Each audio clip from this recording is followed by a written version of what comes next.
हाँ जी, आरसीबी ने 2016 की अधूरी कहानी को पूरा करने उतरेगी अब 2026 के नरेंद्र मोदी स्टेडियम गुजरात के अहमदाबाद में। क्वालीफायर 1 मुकाबले में जिस तरीके से आरसीबी ने गुजरात टाइटंस को हराया था, ये सिर्फ हराया नहीं था, ये चेतावनी थी पिछले 17 सालों की हार की। ये चेतावनी थी कि लगातार जब मौका मिला है तो वर्चस्व और वजूद दोनों ही बरकरार रख के रॉयल चैलेंजर्स बेंगलुरु उस जीत को कंटिन्यू रखना चाहती है। रजत पाटीदार ने जिस तरीके से आरसीबी एक समय पे फंसी हुई थी, रजत पाटीदार आए और रजत पाटीदार ने लगभग 300 के स्ट्राइक रेट से आरसीबी के नैया एक ऐसे तरीके से पार किए हैं, वहां से आरसीबी का हारना बहुत मुश्किल था। मैं बार बार बोल रहा था कि आरसीबी यदि पहले बैटिंग करते हुए 230 के प्लस कर जाएगी, गुजरात टाइटंस के लिए बहुत मुश्किल होगा, और वही हुआ। गुजरात टाइटंस इस सीजन में पहली बार चूक की है पावर प्ले में। जिस तरीके से 5 विकेट पावर प्ले में गुजरात टाइटंस ने थ्रो कर दिए। गुजरात टाइटंस की भाई साहब बैटिंग पूरी तरीके से बिखरती नजर आई कल के मैच में। जिस तरीके से आरसीबी ने बैटिंग और बॉलिंग दोनों में गुजरात टाइटंस को मतलब तरसाई है, देख के लगा ही नहीं कि गुजरात टाइटंस सीजन के सबसे मजबूत टीम लग रही थी। वो टीम रॉयल चैलेंजर्स बेंगलुरु के सामने गिड़गिड़ा रही थी। और आरसीबी ने आईपीएल इतिहास की 5वीं बार ऐसा होगा जो भाई साहब फाइनल खेलने पहुंचेगी। 2009, 2011, 2016, 2025 और 2026। 2009, 11, 16 में तो नहीं कर सकी, 2025 में इस टीम के हाथ जीत लगी है और उस जीत को कंटिन्यू रखना चाहती है रॉयल चैलेंजर्स बेंगलुरु 2026 में भी। और 2026 में भी सिर्फ एक कदम दूर है आरसीबी अपने उस दूसरी चमचमाती हुई ट्रॉफी से। मतलब जिस तरीके से ये टीम पूरे सीजन वर्चस्व से खेली है भाई साहब, 2021 से 2026 तक मतलब आरसीबी ने पूरी तरीके से डोमिनेट करके खेली है। जिस तरीके से ये टीम लगातार 5 बार प्लेऑफ्स में जाना, 5 बार मतलब 5 बार में से 3 बार 2 बार फाइनल खेल लेना आसान काम नहीं होता है। बट उस मुश्किल काम को बहुत आसान बना दिया है आरसीबी के प्लेयर्स ने, और ये दिखा रहा है कि आरसीबी के प्लेयर्स की माइंडसेट क्या है। चलिए शुरू कर लेते हैं और बात कर लेते हैं क्या क्या हुआ इस मैच में। साथ ही बात कर लेंगे आज के होने वाले एलिमिनेटर मुकाबले में सनराइजर्स हैदराबाद और आरआर के बीच में कौन जीतने वाला है। वीडियो के अंत तक बने रहिए, मालूम पड़ जाएगा। गुजरात टाइटंस ने टॉस जीता और टॉस जीत के बॉलिंग का फैसला लिया, जो कि गुजरात टाइटंस का स्ट्रेंथ है। मतलब अपने फुल स्ट्रेंथ को दोनों ही टीमें बैक की, बट रॉयल चैलेंजर्स बेंगलुरु ने एक कदम आगे निकल के गुजरात टाइटंस से। और जिस तरीके से आरसीबी की शुरुआत रही, देख के ऐसा बिल्कुल नहीं लगा कि आरसीबी के ऊपर किसी भी प्रकार का प्रेशर नजर आ रहा हो। जिस तरीके से वेंकटेश अय्यर की शुरुआत हुई, 19 रन बनाए वेंकटेश अय्यर ने 7 बॉल में, आउट हो गए। उसके बाद से भाई साहब जिस तरीके से विराट कोहली और देवदत्त पडिक्कल की वो पार्टनरशिप रही, दोनों ही प्लेयरों ने दिखा दिया कि विकेट गिरते रहेंगे। खेलने का सिलसिला, खेलने का तरीका, खेलने का अंदाज बिल्कुल नहीं बदलने वाला, खास करके आज के मुकाबले में। जिस तरीके से देवदत्त पडिक्कल भाई साहब क्या खिलाड़ी है यार। मतलब अभी विकेट गिरा था वेंकटेश अय्यर की और देवदत्त पडिक्कल आए थे, और देवदत्त पडिक्कल ने 30 रन 19 बॉल में बनाए। 43 रन विराट कोहली ने भी बनाए 25 बॉल में, 5 चौके और 1 छक्के कोहली लगाए। उसके बाद से रजत पाटीदार का वो रॉकेट 6 लंच हुए। जो खिलाड़ी 13 बॉल में 21 रन बना के खेल रहा हो, अगले 20 बॉल में वो खिलाड़ी 72 रन बना जाए। जरा सोच के देखिए कि उस खिलाड़ी का खेलने का रवैया, खेलने का अंदाज क्या रहा होगा। रजत पाटीदार ने 9 छक्के लगाए, 5 चौके लगाए इस खिलाड़ी ने, और 5 और 9 14 बाउंड्री की मदद से रजत पाटीदार ने 33 बॉल में 93 रन बनाए। और अपनी टीम को एक समय लग रहा था कि ये टीम 200 के आसपास पहुंचेगी, उस 200 को टोटल को बहुत आसानी से 250 तक पहुंचा दिया ये खिलाड़ी ने। Captain leading from the front किसे कहते हैं, रजत पाटीदार ने इस पूरे आईपीएल सीजन में सबको दिखाया है और सबको बताया है। एक सवाल मतलब हमें बीसीसीआई से भी है और तमाम फैन से भी है कि क्या रजत पाटीदार में क्या ऐसी कमी है जिनको टी20 में नहीं लाया जा रहा है। यही खिलाड़ी, जरा गौर रखिएगा, यही खिलाड़ी यदि KKR, Chennai super Kings, Mumbai Indians और पंजाब किंग्स, इन 4 टीमों में यदि होता तो शायद ये खिलाड़ी पिछले 2 सालों से लगातार इंडियन टीम में खेल रहा होता। मतलब नेपोटिज्म का भी कोई हद होता है। ये बीसीसीआई वालों जिस तरीके से इस खिलाड़ी के साथ मतलब बिहेव कर रहे हैं, देख के बिल्कुल अच्छा नहीं लग रहा है। अगर इस खिलाड़ी को मौका मिलता है तो 4 नंबर पे अभी सूर्य कुमार यादव की हालात है टीम इंडिया में, ये खिलाड़ी अगर आ जाए तो उस हालात को बहुत अच्छे तरीके से दूर कर सकते हैं रजत पाटीदार। रजत पाटीदार एक अच्छे मैच्योर प्लेयर बन चुके हैं। अब पिछले 4-5 प्लेऑफ्स इस खिलाड़ी ने खेला, 5 प्लेऑफ्स में 1 शतक और 2 अर्धशतक बनाया हो, जिसमें एक 50 के आसपास वो वाला अर्धशतक था और दूसरा जो 93 रन का अर्धशतक आया। ये दिखाता है कि रजत पाटीदार की माइंडसेट क्या है। कुणाल पांड्या ने अच्छे तरीके से खेल के अपने टीम को एक मजबूत स्थिति में पहुंचाया।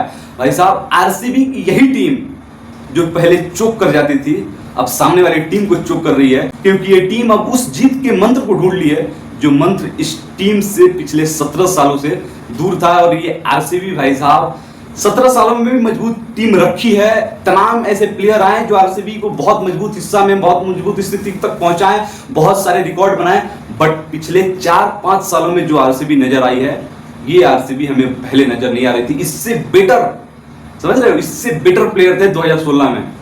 भाई साहब, जिस तरीके से भी डिविलियर्स का फॉर्म था, क्रिस गेल का फॉर्म था, ऊपर से विराट कोहली, उस सीजन 976 रन, आईपीएल के सारे रिकॉर्ड टूट चुके थे। उस सीजन आरसीबी चौकी थी भाई साहब। वही आरसीबी है। 10 साल बीत गए हैं, लेकिन 10 साल के बाद से समय का चक्र बदला है और आरसीबी अपने आप को बदल ली है। और अपने आप को बदलते हुए जिस स्थिति में अब लाई है भाई साहब, देख के एक अंदर से एक अलग प्रकार की खुशी निकल के आ रही है कि पिछले 17 सालों की मेहनत यदि अब किसी टीम को मिल रही है, डिजर्व करती है वो टीम, और डिजर्व करती है फाइनल खेलना।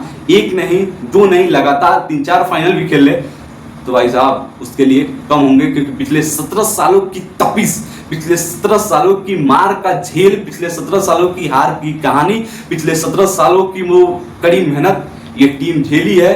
और यदि उस टीम को अब सफलता मिल रहा है तो बहुत बड़ी बात है उस टीम के लिए। अंत में जीतेश शर्मा भी अच्छा नॉक खेला और 15 रन बनाया इस खिलाड़ी ने। इन ओवरऑल बैटिंग परफॉर्मेंस के दम पे आरसीबी ने 20 ओवर में 254 रन 5 विकेट के नुकसान पे बनाई। बॉलिंग की बात कर ले गुजरात टाइटंस की, तो भाई साहब 45 रन खा गए मोहम्मद सिराज। वही मोहम्मद सिराज जो मतलब इस पूरे सीजन में सबसे ज्यादा डॉट बॉल फेंकने वाले प्लेयर बने थे, लेकिन जब अपने पुरानी टीम आरसीबी के सामने आए तो आरसीबी उनकी हुलिया और बॉलिंग का मतलब पिटाई दोनों बहुत तरीके से की थी। 54 रन खाए का किशोर रबाडा भी, हालांकि 2 विकेट मिले थे। जेसन होल्डर ने एक ही ओवर में विराट कोहली और देवदत्त पडिक्कल को आउट किया और उसके बाद से बहुत मार पड़ी जेसन होल्डर को भी। 4 ओवर में 39 रन जेसन होल्डर भी दिए। उसके बाद से 1 विकेट प्रसिद्ध कृष्णा जी को मिला, 4 ओवर में 53 रन दिए और 1 विकेट। उसके बाद से पूरी की बॉलिंग की जिस तरीके से हुलिया बनाया मतलब आरसीबी के बैटरों ने, भाई साहब ऐसा बिल्कुल नहीं लग रहा था कि यही टीम के बॉलर घर भर पा रखे थे उस लीग मैचों में। यही टीम भाई साहब क्वार्टर फाइनल 1 खेल रही है और दूर दूर तक गुजरात टाइटंस नजर नहीं आ रही थी। यही टीम आरसीबी को टक्कर देगी। पिछले मैच भले हराया था गुजरात टाइटंस ने, लेकिन जिस तरीके से आरसीबी ने कमबैक किया है, आरसीबी की माइंडसेट दिखाता है और आरसीबी का जीतने का मतलब जो जुनून है बिल्कुल कम नहीं हो रहा है। कम भी कहां से हो भाई साहब, बहुत झेली है आरसीबी भी। और जब रन चेस करने आई गुजरात टाइटंस की टीम तो शुरुआत थोड़ी सी अच्छी रही 1-2 ओवर में, लेकिन तीसरा ओवर शायद था और साई सुदर्शन ने हिट विकेट हो गए। भाई साहब चौका मार दिया था खिलाड़ी के हाथ से, बल्ला छूटा और बल्ला सीधे विकेट में जाकर लग गई। बैड लक से शुरुआत हुई गुजरात टाइटंस के विकेट गिरने का सिलसिला और बैड ही होते गया। जिस तरीके से भुवनेश्वर कुमार ने शुभमन गिल को बोल्ड किया और दिखाया और बताया कि भले हो गए वर्तमान समय के सबसे बेस्ट बल्लेबाज, लेकिन तुम जिस बॉलर के खेल रहे हो वो अच्छों की हुलिया बदला है और बोल्ड किया भुवनेश्वर कुमार ने। मतलब कहते हैं ना कि क्या सटीक बॉलिंग भुवनेश्वर कुमार की भाई साहब रही है। पर्पल कैप में भी नंबर 2 पे हैं। जिस तरीके से भुवनेश्वर कुमार बॉलिंग करा रहे हैं, भुवनेश्वर कुमार इतिहास रचने में थोड़ी सी दूर है। यदि फाइनल में अच्छी तरीके से विकेट ले लेते हैं भाई साहब, भुवनेश्वर कुमार पर्पल कैप के होल्डर भी हो सकते हैं, जिस तरीके से वो भी बॉलिंग करा रहे हैं। मात्र शुभमन गिल बनाए और 14 रन साई सुदर्शन। जरा सोच के देखिए कि 600 से प्लस रन बनाने वाले 2 ओपनर एक ही बार में, मतलब 4 ओवर के अंदर अंदर यदि आउट हो जाए तो सामने वाली टीम किस तरीके से बॉलिंग कर रही थी। जॉस बटलर 29 रन बनाए, जॉस हजलवुड की शिकार हो गए। निशांत सिंधु भाई साहब, रसिक सलांडर ने अपने पावर प्ले के आखिरी ओवर लेके आया एक खिलाड़ी और एक ही ओवर में 2 विकेट चटके। निशांत सिंधु और जेसन होल्डर को आउट किया और गुजरात टाइटंस की जीत की उम्मीदों पर पूरी तरीके से पानी फेर दिया इस आरसीबी के टॉप 4 बॉलरों ने। तेवतिया की बात कर लेते हैं। इस खिलाड़ी की भाई साहब 2021 के बाद से पहली हाफ सेंचुरी आई है। जरा सोच के देखिए कि पिछले 5 सालों में Rahul Tewatia as a finisher जाने जाते हैं। यदि इनकी परफॉर्मेंस 5 सालों से डाउन है, कहां हो राहुल तेवतिया आप भाई साहब? आपको बहुत सारे मैचेस जिताने थे, लेकिन राहुल तेवतिया भले गुजरात टाइटंस मैच हारे, लेकिन गुजरात टाइटंस के लिए सिंगल एक कोई पॉजिटिव चीज इस मैच से निकला तो वो था राहुल तेवतिया की फॉर्म में वापस आना। और राहुल तेवतिया ने 43 बॉल में 68 रन बनाए, 8 चौके और 4 छक्के लगाए इस खिलाड़ी ने, लेकिन अंत में भुवनेश्वर कुमार इनको आउट कर लिया। राशिद खान ने 8 रन बनाया। उसके बाद से तो ऐसा कोई बैटर नहीं था जो चल सके। आरसीबी ने गुजरात टाइटंस को 19.3 ओवर में 162 पे ऑल आउट किया। आरसीबी ने इस मुकाबले को 92 रन से जीत लिया और इस जीत के साथ रॉयल चैलेंजर्स बेंगलुरु सीधे पहुंची फाइनल खेलने। अहमदाबाद में इंतजार करेगी कि कौन सी टीम ऐसी है जो फाइनल खेलने आरसीबी के साथ आ रही है। आरआर, एसआरएच या गुजरात टाइटंस। तीन में से ऐसी कौन सी टीम है जो आरसीबी के खिलाफ फाइनल खेलेगी? कमेंट में जरूर बताओ।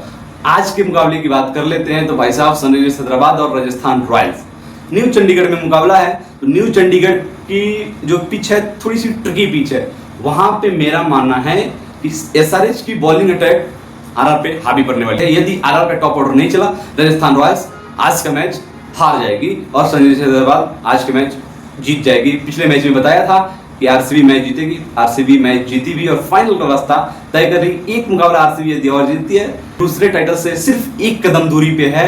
यदि वो मुकाबला जीतती है तो डिफेंडिंग चैंपियंस डिफेंड करेगी अपने टाइटल को और दूसरी बार अपने नाम करेगी। आपका क्या राय है कमेंट में जरूर बताओ। चैनल पे नए हो तो लाइक करो, सब्सक्राइब करो, अपने दोस्तों के साथ खूब शेयर करो। वीडियो अंत तक देखने के लिए बहुत बहुत धन्यवाद।